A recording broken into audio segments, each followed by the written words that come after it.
It is really puzzling to me that having just buried one monster, the Soviet Union, another remarkably similar one, the European Union, is being built. Exactly what is the European Union?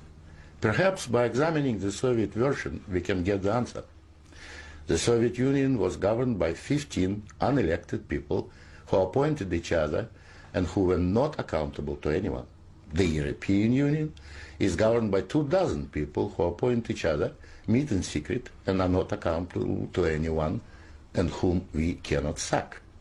One might say that the EU has an elected parliament. Well, the Soviet Union had a parliament of a sort too, the Supreme Soviet, which just rubber-stamped the Politburo decisions, pretty much like the European Parliament does, where speaking time in the chamber is limited within each group and often amounts to 1 minute per speaker.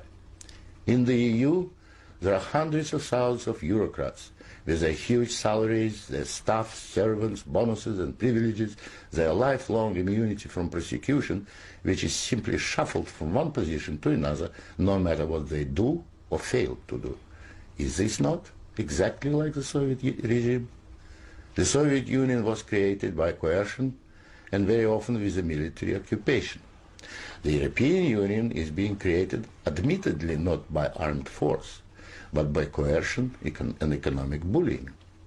In order to continue to exist, the Soviet Union spread itself further and further. The moment it stopped spreading, it started collapsing. And I suspect the same is true of the European Union.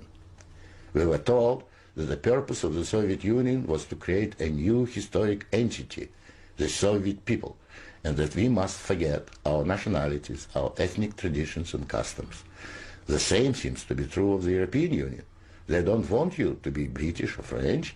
They want you all to be a new historic entity, European, to suppress all your national feelings and live as a multinational community. After 73 years, the same system in the Soviet Union resulted in more ethnic conflict than anywhere in the world. In the Soviet Union, one of the grand purposes was the destruction of the nation state. And that's exactly what we observe in Europe today. Brussels intends to absorb nation states so that they should cease to exist. Corruption was built into the Soviet system from top down, and so it is in the EU. The same endemic corruption activity that we saw in the old Soviet Union has flourished in the EU. Those who oppose or expose it are silenced or punished. Nothing changes. In the Soviet Union, we had a gulag. I think we have a gulag in the European Union also, an intellectual gulag known as political correctness. When anyone tries to speak their mind on questions of race or gender, or if their views differ from those approved, they will be ostracized. This is the beginning of the gulag, the beginning of your loss of freedom. In the Soviet Union, they told us we needed a federal state to avoid war. In the European Union, they are telling you exactly the same thing.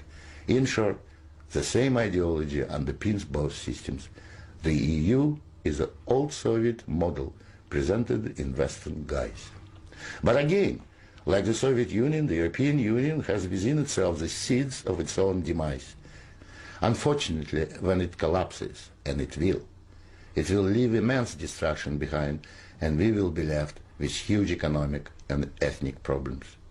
The old Soviet system was incapable of reform, so is the European Union. But there is an alternative to being ruled by those 24 self-appointed officials in Brussels. It is called independence. You don't have to accept what they have planned for you.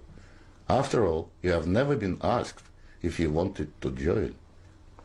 I have lived in your future, and it didn't work.